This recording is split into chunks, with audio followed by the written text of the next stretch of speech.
So Pokimane got banned from Twitch for the very first time in almost a decade. And what caused this first ban was her deciding to watch a copyrighted anime on her Twitch page, streaming it for free to over 28,000 people. Which last time I checked copyright law isn't exactly the most legal thing in the world. And because of this, she got a temporary ban on Twitch, which is obviously going to get lifted momentarily due to her being such an important streamer for the platform. Now, as many of you guys may know already, this situation is very funny for me in particular due to the fact that 3 years ago, Pokimane herself ended up issuing a false copyright strike against my channel because I showed her tweets in a YouTube video. A video which very clearly follows fair use guidelines, making it legally exempt from copyright takedowns. So the fact that now she's similarly getting punished for copyright on her Twitch channel, but this time for very clearly breaking copyright law in the most blatant and basic way possible, is just pure karma. I mean, it's pretty common sense that copyright law exists in order to prevent piracy, and what she essentially did is provide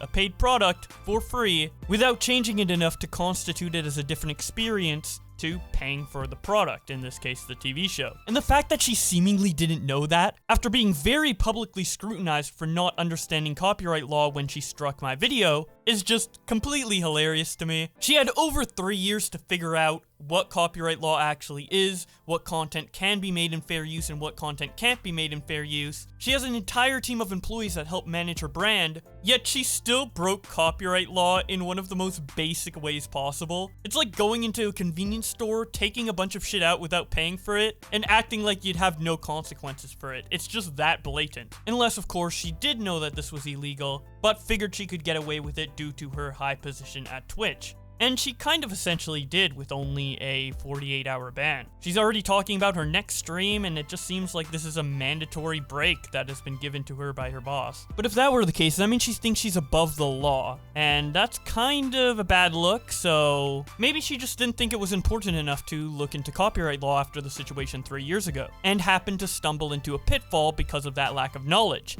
Except she was extensively looking into copyright during that time, to the point of actually trying to lecture me in DMs about copyright law. Looking back at these after what just happened today is just holy shit. Holy shit! I feel like she should have put these DMs in a time capsule to lecture herself 3 years later rather than me. She said, "I really hope you understand why it doesn't fall under fair use. Perhaps the tweets, but you just put my videos, content," that video was a Twitter video by the way, so it wasn't monetized, "and strung it with Keemstar's video, content," again referring to a Twitter video. "That's like saying if you put 2 movies back to back and made a video collage out of them, it was fair use," laughing my ass off. "Fair use as far as I'm concerned requires commentary of some sort, or heavy editing to communicate something, and yours had neither of that." I then respond, "I wouldn't compare my video to putting 2 movies together into one video, lol. It doesn't matter what fair use is to you personally, because my video does fall under fair use legally, but I do understand your opinion, and why you think it isn't fair use." I then talk about a video that I never ended up releasing, because we ended up doing an interview about the situation instead. She responds, "Okie dokie, and this isn't my personal definition. Anyone I've run this by has also said it isn't transformative." I respond, "This isn't my personal definition either. Everyone I've talked to has said it's transformative, lol." She then responds, "If you've only asked drama channels or people who do the same thing as you, then of course they'd say that. I feel like my MCN is probably the most professional / credible source for this, and they've confirmed multiple times that it is not transformative." The MCN who ended up striking me in the first place. Obviously, they wouldn't admit to doing illegal activity on their client's behalf to said client. I feel like any information I would have gotten from people around the time that literally just figured out my channel existed from the situation would probably be more credible than getting information from a company that is literally working for Pokimane and who made the illegal strike in the first place. She also said in a previous DM that it was silly for her to take the video down even though she was legally allowed to, but she won't be doing stuff like that in the future and she learned her lesson. Then she says, "I hope I learned my lesson about making sure my content is fair use so nobody can take it down." Since then, I've been essentially making the same content, just reading tweets, and in 3 years since you put the strike on me, I haven't received fair use complaints or strikes from any other creator. Meanwhile, within that time, you had to delete all your Twitch VODs because you used copyrighted music in them, and you got a ban from Twitch for breaking copyright law and streaming anime for free to thousands of people.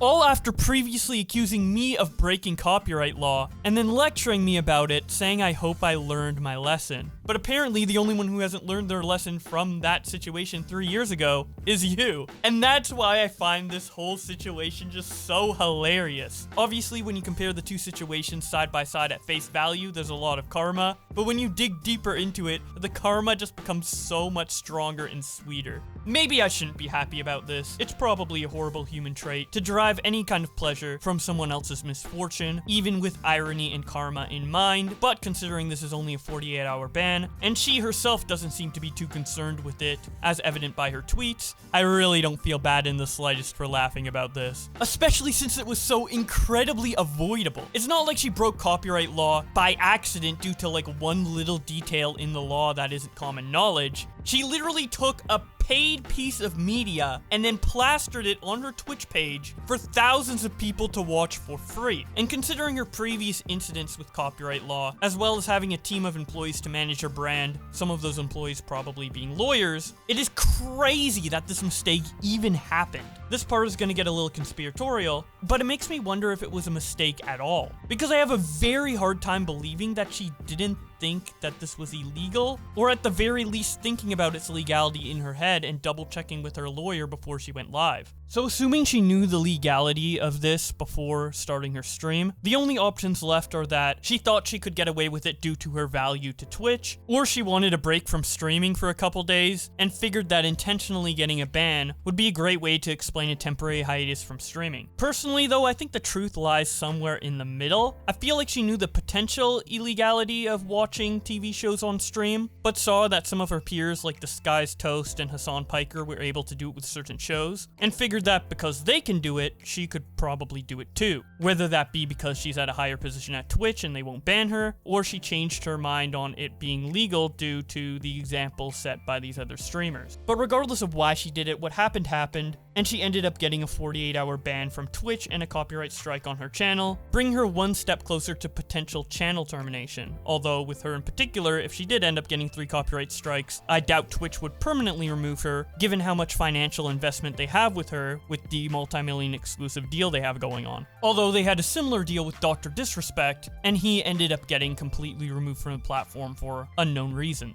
So if Pokimane were to continue breaking copyright law on the website, maybe they would ban her. Who knows? Regardless, I'm sure Twitch is absolutely pissed at Pokimane for this, because of how important her name and brand is to the platform. They use her in multiple promotion material and even got her a cameo spot in the movie Free Guy. Her along with Ninja are basically the poster children for the website, and one of those poster children just blatantly broke copyright law, just like a pirate who would create torrents for movies to download illegally. It's a very bad look for the website, but hopefully their 48-hour ban set an example, and incidents like this will happen less and less on the platform going forward, because if stuff regarding copyright on Twitch doesn't get better soon, the website will be in a world of trouble. But that's about it for today's video. If you have any thoughts regarding this, I would love to hear it in the comment section below. If you want to keep up to date with more videos, be sure to subscribe with notifications on. And if you want to see even more of me, be sure to follow me on my Twitter and my Twitch page. I actually stream frequently over there. And while you won't find any free anime to watch over there, you will be able to find an entertaining stream where I discuss drama and play games. But with all that being said, thank you guys so much for watching, and I will see you in another video.